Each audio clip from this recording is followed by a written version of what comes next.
Surveillance in China, facial recognition to fight crime, computers advising doctors, and Fortune 500 companies using algorithms to vet job applicants.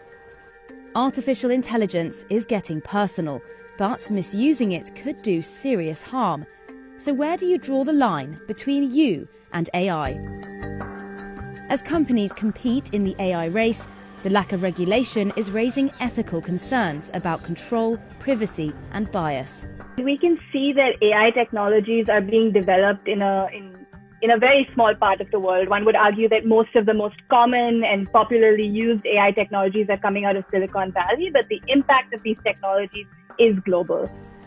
One of the big questions is, who's governing it? There has been a growing international effort to develop regulations, but it's a work in progress.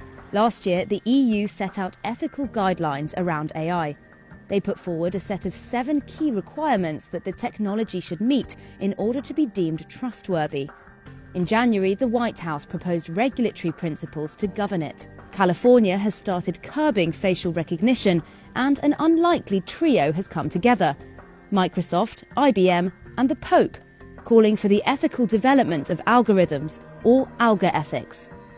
When you are deploying tech in situations, the question to be asked is, does that tech work for the most vulnerable in society? And if it doesn't, then we should not be deploying them. But the world in lockdown has sparked unprecedented AI use. Test. This is an announcement from a drone. Surveillance technology in Australia and Poland, thermal cameras in China to check citizens' health, as well as a mandatory app to track their movements and enforce curfews.